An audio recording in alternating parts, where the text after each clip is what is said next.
આજે 2024 લોકસભાની ચૂંટણીમાં ત્રીજા ચરણમાં ગુજરાતની 25 સીટો પર મતદાન થવાની શરૂઆત થઈ ગઈ છે। એની સાથે જ આજે બનાસકાંઠામાં પાલનપુરના ધારાસભ્ય શ્રી અનિકેતભાઈ ઠાકર આપણી સાથે ઉપસ્થિત છે। એમણે મતદાન કર્યું છે અને જનતા જો શું સંદેશો આપવા માંગે છે, કારણ કે વહીવટતંત્ર, સરકાર અને દરેક પક્ષો સૌથી વધુમાં વધુ મતદાન થાય, લોકશાહીને મજબૂત થાય તે પ્રકારનો પણ સંદેશો અનિકેતભાઈ ઠાકર આપણી સાથે છે। સાહેબ નમસ્તે, શું કહેશો આપ આજના દિવસે? આજના દિવસે ખાસ તો જ્યારે હું નીકળ્યો છું સવારે 7 વાગ્યાથી, ત્યારે પહેલું તો એક ઉત્સાહ દેખવા મળી રહ્યો છે મતદારોમાં, અને અમુક વિસ્તારોમાં તો ખૂબ લાંબી લાઈનો પણ મતદાતાઓની લાગી ગઈ છે। અને છેલ્લે તો મતદારોને એક જ હું અપીલ કરીશ કે આ રાષ્ટ્રહિતને ધ્યાનમાં રાખી, દેશના હિતને ધ્યાનમાં રાખી અને હૃદયમાં રામ રાખી તમે અવશ્ય મતદાન કરજો। આપણો મત ખૂબ કિંમતી છે। જી સાહેબ, મારે પર સવાલ એક છે કે ફર્સ્ટ ટાઈમ વોટરને પણ આપ શું સંદેશો આપવા માંગો છો? ફર્સ્ટ ટાઈમ વોટરો જે પણ છે એમને તો અવશ્ય વોટિંગની પ્રક્રિયાની અંદર ભાગ લઈને, અત્યારે મેં 3-4 એવા ફર્સ્ટ વોટર્સ જોડે મેં સેલ્ફી પણ ખેંચાઈ। એ લોકોનો ઉત્સાહ જ અલગ છે અને એમનો મત જે એમનો ઉપયોગ થાય છે, એમની ઉપયોગિતા દેશ માટે જ છે એવું, અને દેશ માટે તમારો આ એક મત ખૂબ જ કિંમતી છે।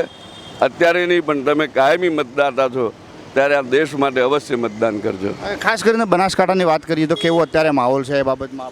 અમે છેલ્લા 50 દિવસથી લગભગ આ ચૂંટણી પ્રચાર દરમિયાન પણ દરેક ગામમાં અને દરેક મતદારની અંદર, નાગરિકમાં ખાસ તો મોદી સાહેબ વિશેનો પ્રેમ સવિશેષ જોવા મળે છે।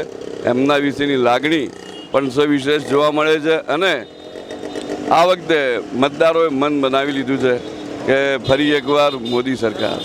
સવારથી તમે નીકળ્યા, કેવા મુદ્દાને ધ્યાનમાં રાખી અને આજે મતદાન કરવાના છો? એમ્પ્લોયમેન્ટને ધ્યાનમાં રાખીને। તો મારે વાત તમને યુવાન છો એટલા માટે કરવી છે કે ખાસ કરીને સરકાર જોડે તમે આવનારા સમયમાં કેવી સરકાર જોઈએ છે અને કેવી આશા અપેક્ષા રાખો છો? જે આજના યુવાનને સારી અને ગુણવત્તાવાળી નોકરી અપાવી શકે। સારી અને ગુણવત્તાવાળી નોકરી અપાવી શકે। મારો તમને સવાલ એ બીજો પણ છે કે ખાસ કરીને આ બનાસકાંઠાની સીટ ઉપર તમને શું લાગી રહ્યું છે? સારું છે, જે બી છે સારું ફ્યુચર છે।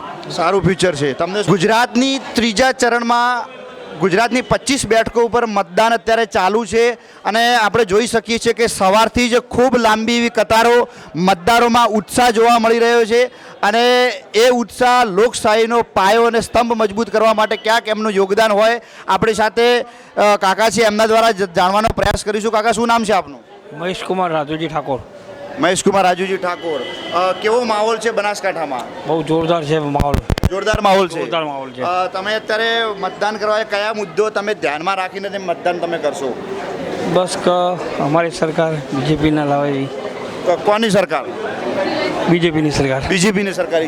શું નામ છે આપનું? અમૃતભાઈ માજીરાણા। કેવો ઉત્સાહ છે સવારથી? તમે બહુ સારો છે, ઉત્સાહ બહુ સારો છે અને બહુ માહોલ સારો જમ્યો છે અને અમે પણ વોટ કરવા આવ્યા છીએ।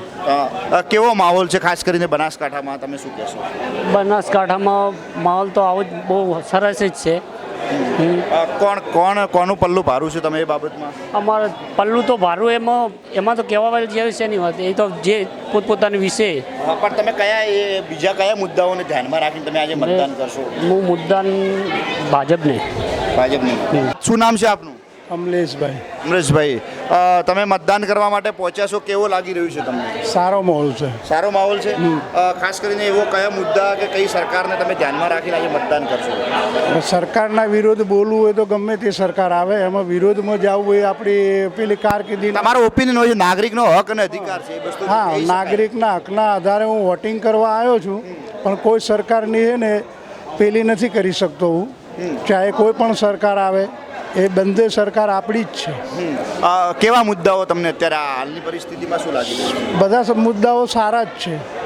કેવા મતલબ તમારે કેવું શું જોઈએ છે? સરકાર જોડે હજી શું આશા અપેક્ષા છે? સરકાર જોડે એ છે કે નવજવાનો જે ભણે છે એમને કોઈક એમની રોજીરોટી અને નોકરી એનો સહાય મળે। જાતિવાદી ન કરો, હરેકને એક સન્માન રાખો, એનું નામ સરકાર। દરેકને સાથે રાખી? હા, દરેકને સાથે રાખી અને વાત કરવી, એનું નામ સરકાર। જાતિવાદી ખેંચે એનું નામ સરકાર નહીં, સમજે?